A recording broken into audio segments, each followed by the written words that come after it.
tuuti un petit peu. très bien. bien fait. baax na ñu xool suufu wali si li fa nekk.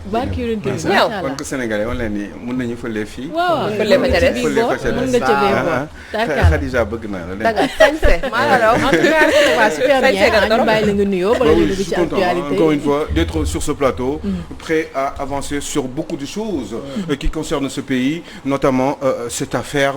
Madiambal Diagne qui m'énerve. Autant il y a quelques secondes j'étais en train de rigoler. Autant que dans ce pays-là il faut radicalement changer les choses parce qu'il y a des têtes qui sont là, il y a des parasites qui sont dans ce pays tels que Madiambal Diagne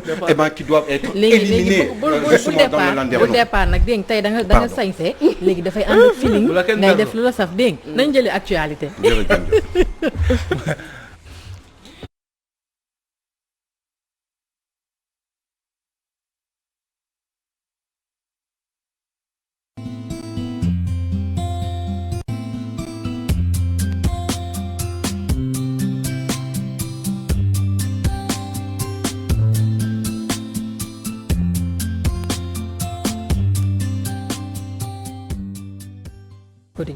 ayca voilà donc actualité yi si yéen a ngi daal di dugg ni ndugg Aliou Sow bi laa doon xool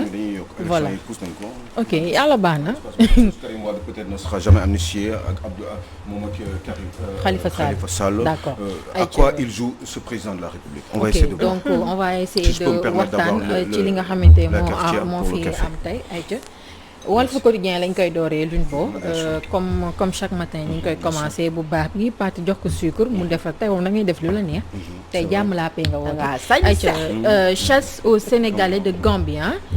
retour de bâton ayca mu ngi def ci suuf effet boomerang de France dégage ah oui boo waxee France c'est pour ça que je disais habituellement que ni bon France dégage c'était pas forcément une bonne expression l'expression appropriée pour des défenseurs de la démocratie pour des gens qui sont ouverts sur le monde et que ñi nga xam ne dañu ubbeeku ci àdduna bi di voyager xam àdduna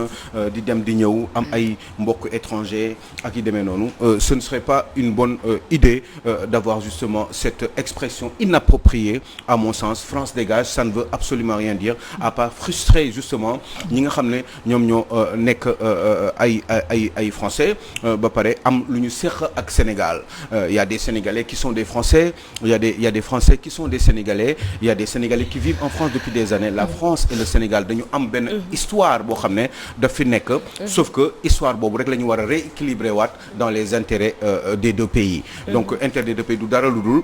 bu ñuy def ay échanges wala bu ñuy jokkalante ci wàllum économie ñu jaarale mbir yi yoon ndax ku nekk gis ci bopp dëkk bu nekk gis ci sa bopp am nañ droit xeex loolu ba justement les relations puissent être équilibrées entre ces deux pays mais dire France dégage maa ngi xalaat sama yaay bi nga xam ne di nga maam mu ngi France depuis plus de 40 ans nga xam ne moom ma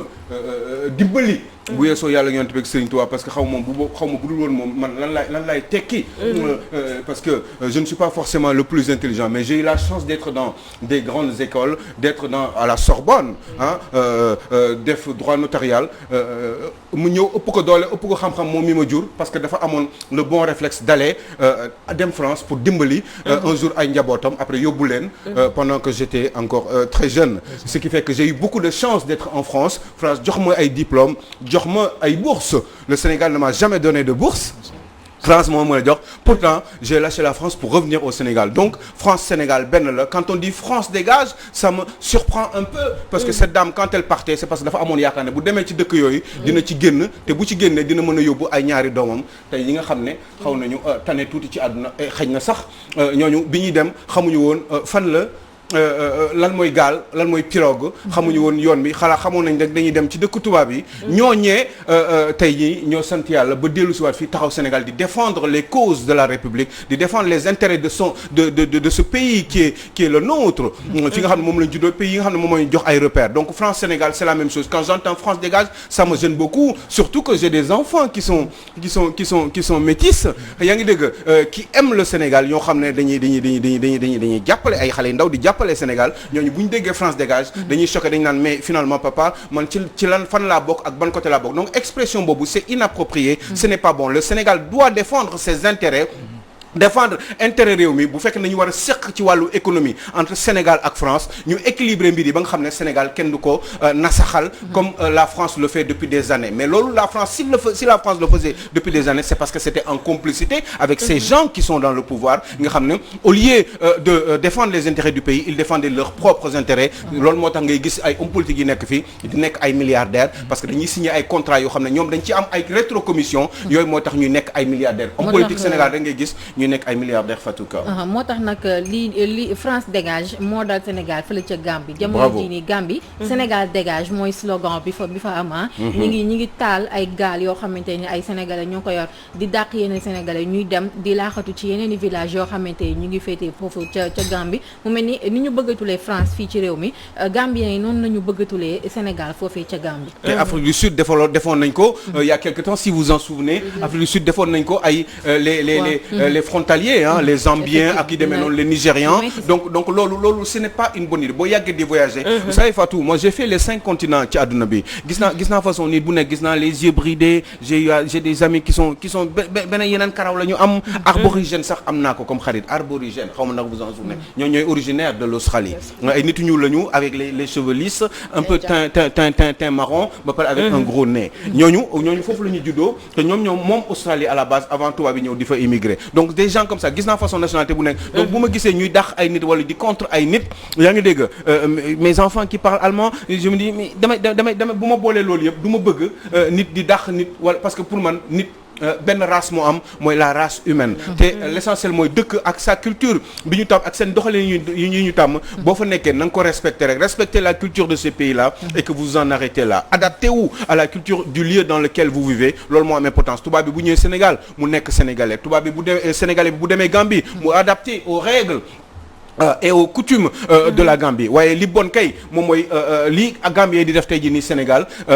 bon ba yàlla na ci yàlla musal sénégalais yi di ko def feneen te yenn wax yi moo tax ma ne la dellusiwaat ci France dégage boobu tur boobu wax boobu mënu ma neex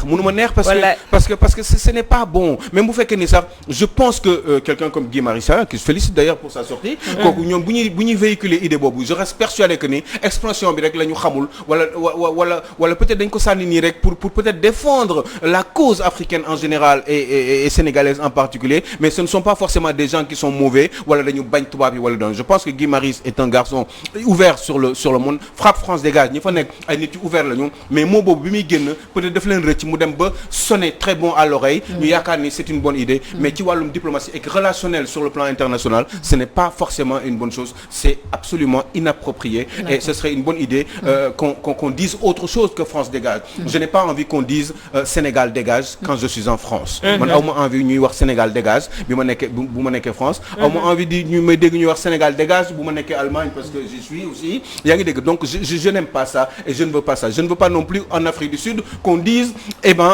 Zambien ou Nigérian dégage out je n'ai pas envie de ça il n'existe qu'une seule race dans le monde c'est la race humaine mais ils te diront que alors c'est pour lutter contre l'impérialisme ou bien c'est dans un sens boo xamee ne que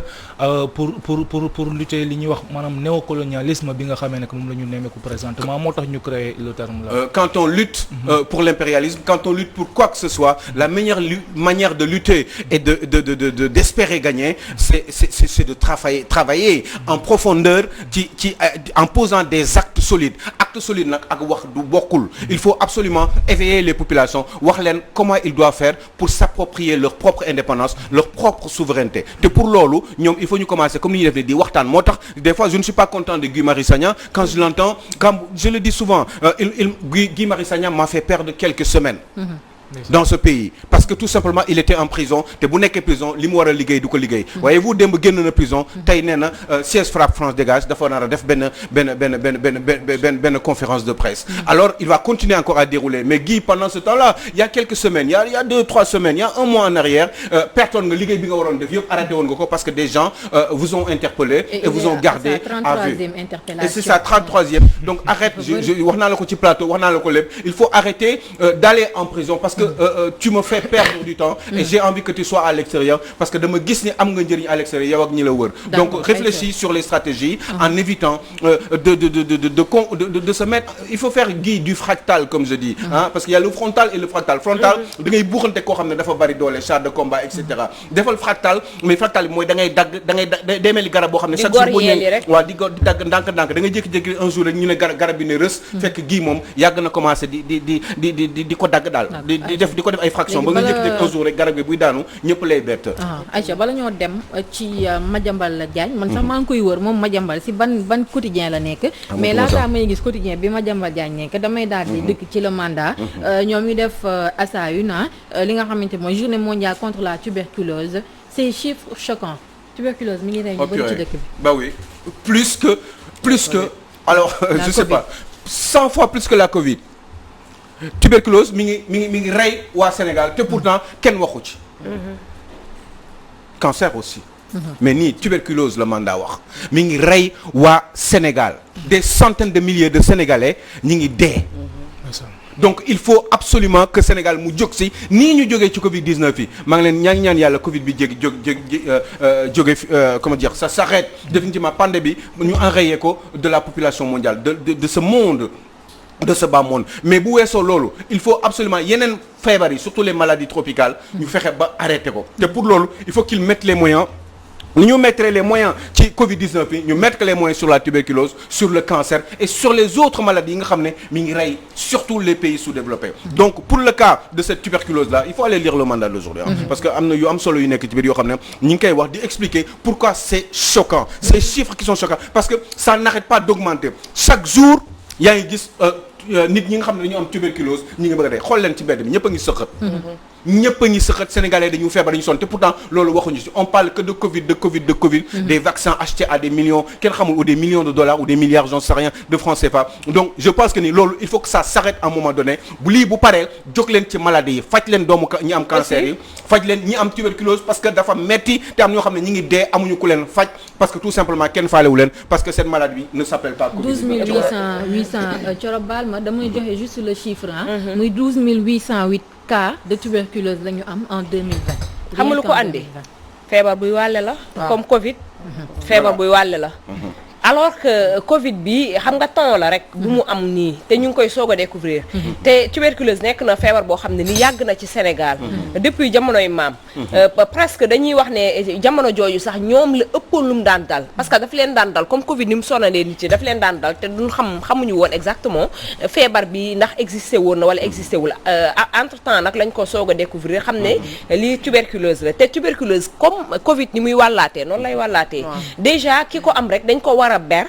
comme niñ koy waxee dañ ko war a lii mais niñ ko war a ñoŋalee ba moom mu jóge fi du fi dafay wuñ ko noonu pour mu mën fee gaaw a jóge aussi da ngay dem si centre de santé yi wala nga kii da ngay gis nit ki mi ngi mais sëkkat feebar la sëkkat ndax nit ku normal nii day toog normal mais sëkkat feebar la mais da ngay gis nit ki day sëkkat comme pas possible comme ni mu ko neexee di craque tey dañ ne tuberculose pour nit ki tufli nga jéggi ci et tout sax day indi dala mën na la jox feebar bi et tout donc nekk na feebar boo xam ne comme Aliou Sow ni ñu ko waxee nekk na lu ñu war a insister à ce que ñi nga xam ne ñoom ñoo apte pour défendre pour jëlee ñu ci loolu ñu jëlee ñu ci te nekk na loo xam ne comme ni ñu ko waxee dafa gaaw a faat boo demoon hôpital Fanta ji nga fekk fañ leen di interne non sa yaram bi day daw nga gis ñoom ñi mu dal ñi ñuy mel sa yaram bi dafay daw ni ma la ko waxee ni ma xaw a wéré di dem hôpital mais boo xoolee da boo demee hôpital des fois ci ngay jëlee yenn jàngoro yi sax à la base te yow feebaroo woon yenn kii mooy les maladies nosocomiales waaw gis nga dañuy entassé wu ni ma la ko waxee hôpital bi ma demoon man dama ne waa kon Covid bi dafa jeex wala nu mu demee noonu parce que déjà masque bi ñoom bu ñu ko solee da leen di des fois daf leen di sonal donc am ñoo xam dañ koy wàcce ba ci menton bi am ñoo xam duñ ko sax sol donc ki feebar moom day tëdd si kaw ki mu àndal xamoo kooku li ko daal dafa ñëw pour consulter wu mu tëdd si ki mu àndal wala bu jógee mu tëdd si table yi nga xam ne moo am ci table yi fa nit ñi toogoon nga gis koo xam ne dafay vomir à côté avant que kii surface yi ñëw di ko defar donc am na ñeneen ak ñeneen ñoo xam ne romb nañ ci côté boobu te xamoo loolu yëpp bactéries yi lu muy hôpital léegi ci boppam xaw ma ni mu bindoo boo duggee hôpital sa yaram dafay daw lépp ministère de la santé la te leen dafa am da ngay gis ni ñëpp a feebar boo duggee hôpital da ngay gis da ngeen naan xanaa ñëpp a feebar da nga ciy taseeg ñoo xam ne sax da nga leen gëjoon a gis taseeg ñoom ci hôpital bi mu leer na leen ni kon yaa quelque chose loolu moo tax ma doon wax ni juste pour terminer rek ma doon wax ni il faut que ñu arrêter le mot daan naa ko fi wax nag ça fait des mois même avant Macky Sall di def son gouvernement ministère de la santé et de l'action sociale kenn action sociale dañ ko war a dindi ci ministère de la santé action sociale yóbbu ko ci ay solidarité nationale ak tout ce que vous voulez mais ministère de la santé dañ ci war a yokk et de l'hygiène publique ndax ñu mën a di setal réew mi di raxas marché yi di def que ministère santé boobu di toppatoo loolu parce que santé du dara lu dul faj nit ki bu feebaree mais avant muy feebar nga anticiper ci bañ a fexe def ko sa kamtalaay kattan ba mu bañ a feebar te pour loolu ça concerne l'hygiène publique nga xam ne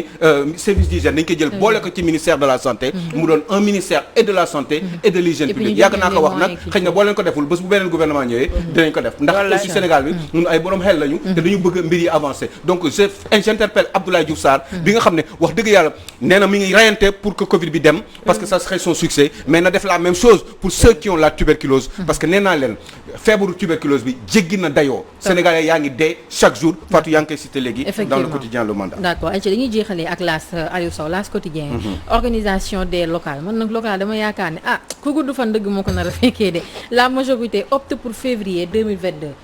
reporté waat nañ ñu ngi reporté waat li nga xamante ne mooy élection locale yi te boo moytuwul dinañ ko coupler c'est inévitable sax ñu coupler ko Aliou Sow ak élection législative yi voilà en attendant il y a des maires am na ay maires yoo xam ne tey jii nii ñi ngi dagg ay seen terrain ñi ngi signé ay di nga def ay délibération ñi ngi signé lu leen neex ñi ngi posé ay actes ci seen maire yi illégalement parce que gox gi falatu leen moi je pense que ni comme dès l'instant que ni kenn xamatul kañ la ñuy reporter na rek la ñuy waxatuñu kañ la je pense que le président Macky Sall maire yi ci Sénégal yépp maire yi laa wax dañ leen war a génne parce que kenn dootuñu ay élus ñu génne leen teg leen fële jël maire yi def ko sous forme de délégation spéciale maanaam ñu jël ay nitu nguur gi ay fonctionnaires bàyyi leen ñu gérer maire bi de manière provisoire sachant que am na ay détails yoo xam ne ñoom duñ ko mën a def comme ay délibération comme séddale suuf si wala def yenn décisions yi nga xam ne les services courants rek la ñuy organiser ay comme ñi ku soxla bulletin de naissance waaw côté civil bi ak yooyu administratif bi la ñuy lijjanti kese bu boobaa buñ ko defee délégation spéciale ñooñu état bi di fa yónni ñooy gérer mairie bi provisoirement le temps que ay élection di am parce que mairie yi fa nekk ñi ko ne di gagner de l'argent ñi leen di fay salaire boo xam ne du population bi moo leen ko jox parce que kenn falu leen ñu nekkaat presque booy sàggan bu ñu demee ba 2022 di ngeen boo sàggane parce que normalement mairie yi 5 ans la fii ak 2022 2023 mairie yi dinañ def 10 ans parce qu'ils ont déjà fait 2 ans. dañu am presque deux mandats ñoo xam ne dañ leen ko jox ni gratuitement alors que population bi xëy na bëggul loolu donc c'est injuste il faut une délégation spéciale dans les 556 communes d'arrondissement communes yi nekk ci Sénégal 556 ou 557 nga xam ne ku nekk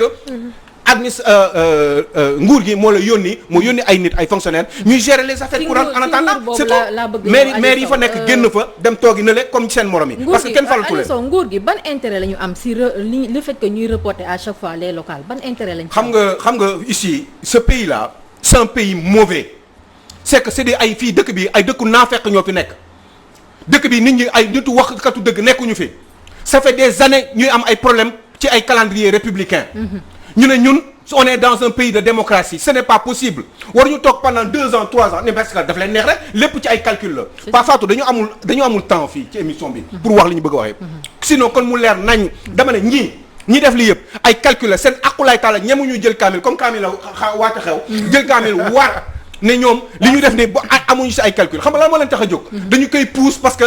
temps bi approprié wul ils sont toujours dans leur calcul sóoraale wuñu population bi parce que ils ont peur